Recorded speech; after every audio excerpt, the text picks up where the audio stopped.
नमस्कार, स्वागत है आपका द फोर्थ स्टेट यूट्यूब मंच पर। मेरा नाम है रविंद्र सिंह शोरान और इस वक्त जो खबर आ रही है वो आ रही है सुप्रीम कोर्ट से सोनम वांगचुक के बारे में। और सोनम वांगचुक के मामले पर सुप्रीम कोर्ट में बेहद अहम गर्मा गर्म सुनवाई हुई है। और उस सुनवाई में क्या हुआ, कपिल सिब्बल ने किस तरीके से मजबूती के साथ सोनम वांगचुक का पक्ष रखा, पूरी कहानी बताऊंगा आपको इस गुजारिश के बाद। हमारे चैनल को प्लीज ज्वाइन कीजिए जिससे हमें आर्थिक सहायता मिले। आपकी छोटी सी आर्थिक मदद हमारे लिए बड़ा वित्तीय सहयोग होगा। और अब आज की खबर। अब जानते हैं कि सोनम वांगचुक सितंबर के बाद से लगातार हिरासत में है और जोधपुर के सेंट्रल जेल में इस वक्त हैं। एनएसए उनके ऊपर लगाया गया है, राष्ट्रीय सुरक्षा अधिनियम, नेशनल सिक्योरिटी एक्ट। और उसके तहत वो बंद है जेल में। शुरू में एक पिटीशन लगाई गई थी, याचिका ये थी कि भाई सोनम वांगचुक कहाँ हैं, उनके बारे में बताया जाए। उसको हेबियस कॉर्पस एप्लीकेशन बोलते हैं। अब उनकी हिरासत जो है उसको चुनौती दी गई है। तो हुआ क्या, ये बात बताता हूँ। आज सुप्रीम कोर्ट में हियरिंग थी और बहुत गर्मा गर्म बहस हुई, जिसमें कपिल सिब्बल जो कि पेश हो रहे थे सोनम वांगचुक की तरफ से, उनकी पत्नी ने जो पिटीशन लगाई है उनकी तरफ से, उन्होंने कहा कि जो जो मजिस्ट्रेट ने आदेश पारित किया है उसमें उन्होंने अपना दिमाग, अपना विवेक इस्तेमाल नहीं किया। उन्होंने निजी तौर पर इंडिपेंडेंटली पॉन्डरिंग नहीं की, जिसकी वजह से ये सब हुआ है। उन्होंने तीन मुख्य बातें रखी कपिल सिब्बल ने। पहली बात उन्होंने कही कि भाई जो वीडियोस दिए गए थे वो डिटेल्स नहीं थी। वीडियोस दे दी गए लेकिन वीडियोस उन कौन कौन से थे उनका आधार नहीं दिया गया, वो वीडियोस नहीं दिए गए जिनके आधार पर इनको गिरफ्तार किया गया था। तो ये गलत है।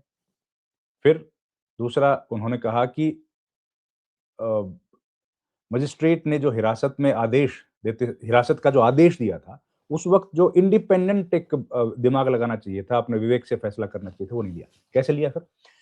एसएसपी की सिफारिशों की नकल कॉपी पेस्ट कर दी। एसएसपी ने जो भी कहा होगा उनको कॉपी पेस्ट कर दिया। उन्होंने बताया कि 26 सितंबर की एसएसपी की जो रिपोर्ट का केवल पहला पृष्ठ ही उन्हें मिला है, जिससे यह स्पष्ट होता है कि जिला मजिस्ट्रेट ने अपना दिमाग नहीं लगाया। तीसरा, उन्होंने कहा कि हिरासत में समर्थन के प्रयुक्त कई सामग्रियां मिली, पर कुछ एफआईआर अज्ञात व्यक्तियों के खिलाफ दर्ज है, जबकि 2025 की से जुड़ी एफआईआर की पर कोई प्रगति नहीं हुई है। अब ये सब हुआ, पूरी कहानी क्या हुई अब बताता हूँ। असल में आज हियरिंग हुई सोनम वांगचुक के बारे में कि उनको जो हिरासत में है उनको चुनौती दी गई है। तो उनकी पत्नी गीतांजलि आंगमो ने यह दाखिल किया है, जिसमें वांगचुक को हिरासत को गलत, अवैध बताया गया है। वांगचुक को सितंबर 2025 में लद्दाख में स्टेटहुड आंदोलन के हिंसक होने के बाद हिरासत में लिया गया था। मामले की सुनवाई कौन कर रहा है? मामले की सुनवाई कर रहे हैं जस्टिस अरविंद कुमार और जस्टिस पी बी बराले की खंडपीठ।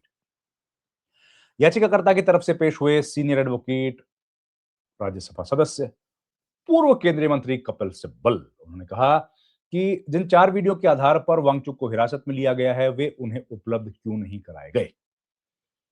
इससे उनका प्रभावी प्रतिनिधित्व का अधिकार प्रभावित हुआ है, जो न केवल एनएसए की सलाहकार बोर्ड के समक्ष बल्कि सरकार के सामने भी उपलब्ध होना चाहिए था। उन्होंने अनुच्छेद 22(1) और 22(5) का हवाला देते हुए कहा, किसी भी व्यक्ति को हिरासत में लिए जाने पर उसे उसके विरुद्ध कारण बताए जाने जरूरी हैं और कानूनी सलाहकार से परामर्श करने का अधिकार भी दिया जाना चाहिए। उन्होंने कहा कि कानूनी सलाहकार का अर्थ केवल वकील नहीं है बल्कि मित्र, जीवन साथी भी हो सकता है।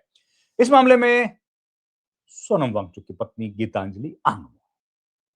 फिर कपिल सिब्बल ने कहा कि जबकि हिरासत के आधार 29 सितंबर को दिए गए थे, लेकिन जिन 4 वीडियो को मुख्य रूप से हिरासत का आधार बताया गया था वो दिए नहीं गए। कारण दिए गए पर वीडियोस नहीं दिए गए। इसके अलावा हिरासत के आधार में 28 दिन की देरी हुई। सिब्बल ने कहा कि सरकार एनएसए की धारा 5(a) पर भरोसा नहीं कर सकती है, क्योंकि यह संवैधानिक अधिकारों अनुच्छेद 22 को खत्म नहीं कर सकती।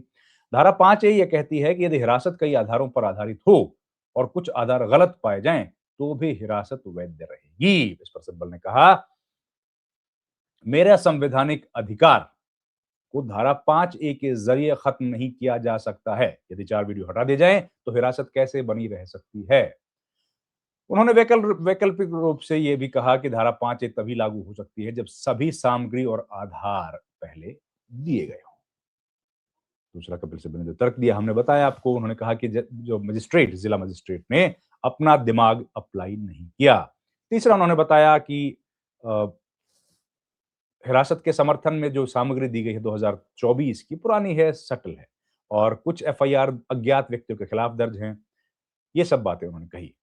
एक वीडियो में वांगचुक द्वारा आत्मदाह का उल्लेख किए जाने पर सिब्बल ने स्पष्ट किया कि वांगचुक ने यह बात केवल अंतर्राष्ट्रीय उदाहरणों के संदर्भ में कही थी और अंततः उन्होंने गांधीवादी अहिंसक आंदोलन, भूख हड़ताल की वकालत ही की थी। कोर्ट ने 4 वीडियो तक पहुंच के बारे में पूछा, जिस पर सिब्बल ने कहा कि केवल एक वीडियो ऑनलाइन अवेलेबल है और पेन ड्राइव में बाकी वीडियो सौंपेंगे। पिछली सुनवाई में कपिल सिब्बल ने वांगचुक का एक वीडियो चला दिया था जिसमें वह शांति की अपील कर रहे थे और उन्होंने कहा था कि इस वीडियो से यह साबित होता है कि वांगचुक राज्य की सुरक्षा के लिए खतरा नहीं थे, लेकिन हिरासत देने वाले अधिकारियों ने इस महत्वपूर्ण सामग्री को नजरअंदाज किया। अभी तक क्या हुआ उसका एक लेखा जोखा आपको दे देता हूं। याचिका अनुच्छेद 32 के तहत हेबियस कॉर्पस के रूप में दाखिल की गई थी, आप जानते हैं, जिसमें जोधपुर जेल, सेंट्रल जेल में बंद वांगचुक की रिहाई की मांग की गई है। केंद्र सरकार, लद्दाख प्रशासन और जोधपुर सेंट्रल जेल इसमें पार्टीज हैं, तीनों इसमें प्रतिवादी हैं। 6 अक्टूबर को नोटिस जारी करते समय सिब्बल ने कहा था कि हिरासत के आधार उन्हें नहीं दिए गए। कोर्ट ने जब नोटिस जारी किया था, सिब्बल ने कहा था कि इनको हिरासत के आधार नहीं दिए गए। इस पर सॉलिसिटर जनरल तुषार मेहता ने कहा था कि पत्नी को आधार देने की कोई कानूनी बाध्यता नहीं है। बाद में सिब्बल ने स्पष्ट किया कि वह पत्नी को आधार न मिलने पर आधार पर नहीं बल्कि हिरासत की वैधता को चुनौती दे रहे हैं। ले जिला मजिस्ट्रेट ने हलफनामा दाखिल कर कहा था कि हिरासत वैध है, सही है, कानूनी है और आधार समय सीमा में दे दिए गए थे। जोधपुर जेल अधीक्षक ने कहा कि पत्नी, भाई और वकीलों को मुलाकात की अनुमति दी गई। डॉक्टर आंगमो ने अतिरिक्त आधारों में कहा कि हिरासत आदेश अप्रासंगिक, पुराने और बाहरी तथ्यों पर आधारित है। उन्हें अब भी दस्तावेज नहीं मिले हैं। 15 अक्टूबर को कोर्ट ने वांगचुक को हिरासत को चुनौती देने के लिए बनाए गए नोट्स पत्नी को देने की अनुमति दे दी थी। 8 सितंबर 2024 को केंद्र सरकार ने वांगचुक का वीडियो कॉन्फ्रेंसिंग में सुनवाई में भाग लेने का विरोध किया था। अब इस मामले की सुनवाई जारी रहेगी और अगली सुनवाई कल होगी। तो ये पूरा घटनाक्रम था सोनम वांगचुक से जुड़ा हुआ, जो आपके सामने पेश किया। आप जानते हैं कि सोनम वांगचुक अंतरराष्ट्रीय, इंटरनेशनली रिकॉग्नाइज्ड हैं और उनका अंतरराष्ट्रीय स्तर पर बड़ा मान सम्मान है। लेकिन वो जब से लद्दाख के इस आंदोलन के साथ जुड़े हैं, तब से लगातार विवादों में, सुर्खियों में और खबरों में बने हुए हैं। उन उन लद्दाख के लोगों की मांग है कि इस वक्त देश में कि लद्दाख को यूनियन टेरिटरी है या तो उसको उसको अलग से लेजिस्लेचर दिया नहीं गया है। अब उनकी डिमांड है कि लद्दाख एक स्टेट बने जिसमें एक लेजिस्लेचर हो। फिर उनका कहना है कि 6th शेड्यूल के तहत उनको प्रोटेक्शन भी दी जानी चाहिए। ठीक है। फिर तीसरी मांग क्या है कि उनका पब्लिक सर्विस कमीशन बनाया जाए, जिससे कि जो युवा वहां पर है, बेरोजगार है, उसको रोजगार मिले। और चौथी बात जो है वो ये है कि 2 लोकसभा क्षेत्र बनाए जाएं लद्दाख में, एक करगिल, एक लेह। ये चारों मांगों को लेकर लद्दाख के लोग लंबे समय से आंदोलन कर रहे हैं।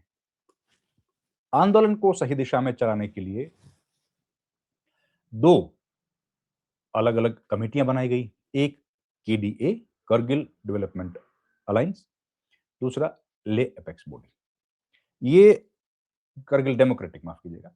ये दोनों जो बॉडीज हैं, ये दोनों बॉडीज सरकार के साथ बात कर रही हैं मिलके। उसको कहते हैं हाई पावर कमेटी।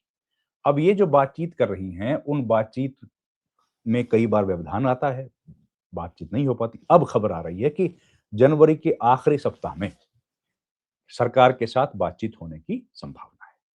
तो इसके पहले एक ड्राफ्ट सौंपा गया था, उस ड्राफ्ट पर चर्चा होने की उम्मीद है। ड्राफ्ट सौंपा गया था केडीए और लेह एपेक्स बॉडी की तरफ से। तो अब देखना होगा कि उस पर क्या बातचीत होती है, कौन सी तारीख आएगी जिस दिन इनकी चर्चा होगी। खैर, अभी तक वो तारीख नहीं आई है, ये जानकारी लगी है कि जनवरी के अंत में। उम्मीद है 26 जनवरी के बाद ही बातचीत होगी या 29 जनवरी के बाद होगी, मालूम नहीं है। लेकिन जब भी तारीख आएगी आपको हम लोग सूचना देंगे। इस वीडियो में इतना ही। आपसे गुजारिश है हमारे चैनल को आप प्लीज लाइक, शेयर और सब्सक्राइब जरूर कीजिए। आपसे गुजारिश है हमारे चैनल को आप ज्वाइन भी कीजिए, जिससे हमें आर्थिक मदद मिले। आपका बहुत-बहुत धन्यवाद दोस्तों। Thank you very much. नमस्कार।